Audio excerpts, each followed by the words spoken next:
अगर कांतारा फिल्म देखी है तो उसकी एक रहस्यमय दुनिया तो जरूर याद होगी, जिसे भूलना आसान नहीं है। पर क्या कभी ये सोचा है कि फिल्म में जो देवता दिखे, उनकी असल कहानी क्या है? क्या वो उतनी ही सीधी है जितनी लगती है? चलिए, आज पंजरूली और गुलिगा की लोक कथाओं की गहराई में उतरते हैं और देखते हैं कि सच आखिर है क्या। फिल्म का ये डायलॉग ये सिर्फ शब्द नहीं है, ये एक पहेली है। ये लाइन हमें दो बिल्कुल अलग ताकतों के बारे में सोचने पर मजबूर कर देती है। एक जो माफ कर सकती है और दूसरी जो सिर्फ न्याय करती है। और बस यहीं से एक बहुत बड़ा सवाल खड़ा हो जाता है। तो आखिर कौन है ये दोनों? कौन है पंजुर्ली जो माफ कर देता है, और कौन है वो गुलिगा जिसका गुस्सा इतना भयानक है? चलिए आज साथ मिलकर इन दोनों देवीय शक्तियों की कहानी को समझते हैं, उनके स्वभाव और उनके इस अनोखे रिश्ते की हर एक परत को खोलते हैं। तो कहानी शुरू करते हैं पंजुर्ली से, जिन्हें धरती का रक्षक और एक बहुत ही सौम्य देवता माना जाता है। सबसे पहले तो इनका नाम ही देखिए, पंजुर्ली। ये नाम आया है तुलु भाषा के शब्द पंजीदा कुरले से, जिसका मतलब होता है एक छोटा जंगली सुअर, और यही इनकी पहचान भी है। कमाल की बात तो ये है कि इन्हें विष्णु के वराह अवतार से भी जोड़ा जाता है, और ऐसी मान्यता है कि वो धरती पर ठीक उस वक्त आए जब यहाँ पहली बार खेती शुरू हुई और फसलें उगीं। अब इनकी कहानी ना बड़ी ही दिलचस्प है। होता क्या है कि एक बार देवी पार्वती को एक छोटा सा खोया हुआ सुअर का बच्चा मिलता है। वो उसे अपने साथ कैलाश ले आती हैं और बिल्कुल अपने बेटे की तरह पालने लगती हैं। लेकिन कहानी में एक मोड़ आता है। जैसे जैसे वो बड़ा होता है, उसके दांत बढ़ने लगते हैं और उनमें खुजली होती है। तो उस खुजली को मिटाने के लिए वो क्या करता है? धरती पर जाकर फसलों को तबाह करने लगता है। ये देखकर भगवान शिव को बहुत गुस्सा आता है। लेकिन माता पार्वती के कहने पर शिव उसे एक नया मकसद देते हैं। उसे एक डिवाइन पावर देकर धरती पर भेजते हैं, एक विनाशक से रक्षक बनने के लिए। और बस यहीं से जन्म होता है पंजुर्ली देव का। तो देखिए, एक तरफ हैं शांत और माफ कर देने वाले पंजुर्ली, लेकिन जैसा कहते हैं ना, हर सिक्के के दो पहलू होते हैं, और दूसरा पहलू है एक ऐसी ताकत जो इनके बिल्कुल उलट है। तो चलिए अब मिलते हैं उग्र और शक्तिशाली गुलिगा देव से।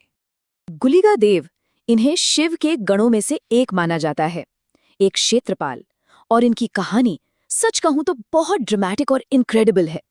गुलिगा की जो यात्रा है वो किसी एपिक स्टोरी से कम नहीं है।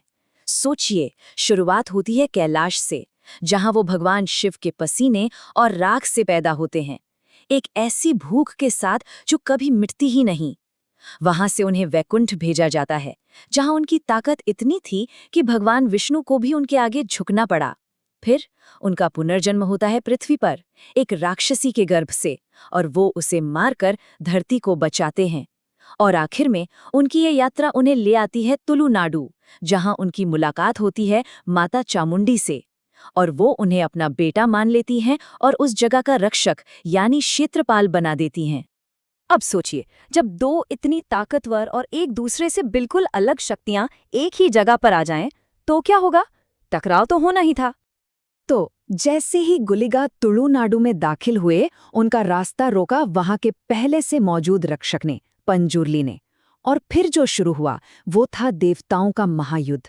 एक ऐसा जबरदस्त युद्ध जिसमें ना कोई जीत रहा था और ना ही कोई हार मान रहा था। इस लड़ाई का कोई अंत नहीं दिख रहा था।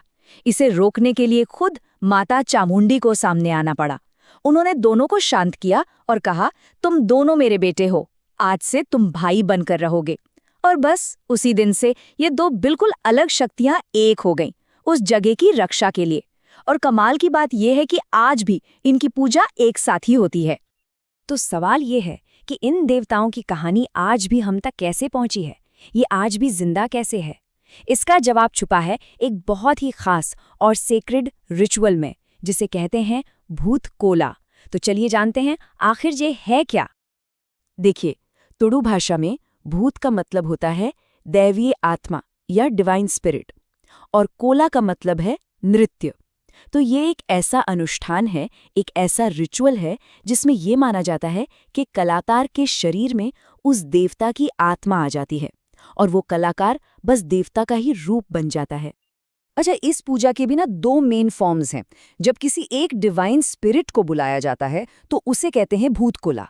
लेकिन जब एक साथ कई देवताओं का आवाहन होता है तो ये और भी बड़ा और भव्य रिचुअल बन जाता है, जिसे देव नेमा कहते हैं।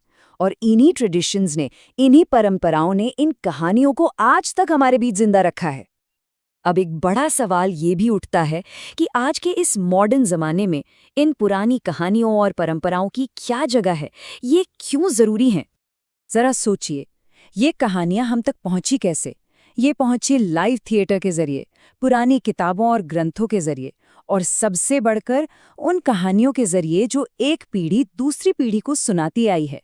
और अब कांतारा जैसी मॉडर्न फिल्म्स इसी हेरिटेज को, इसी विरासत को एक नए और पावरफुल तरीके से पूरी दुनिया के सामने रख रही हैं। तो ये हमें सोचने पर मजबूर करता है कि आज के इस डिजिटल एज में हम अपनी इन सदियों पुरानी परंपराओं को जिंदा रखने का सबसे अच्छा तरीका क्या ढूंढ सकते हैं, ताकि आने वाली पीढ़ियां भी अपनी जड़ों को, अपनी रूट्स को समझ सकें। आखिर में पंजूरली और गुलिगा की कहानी सिर्फ एक कहानी नहीं है, ये हमें एक बहुत बड़ी बात याद दिलाती है कि दुनिया बैलेंस पर चलती है, माफी और न्याय के बीच, सौम्यता और गुस्से के बीच। और यही संतुलन, यही बैलेंस हमारी संस्कृति की वो धड़कन है, वो सच है जो हमें हमेशा हमारी पहचान से जोड़े रखता है।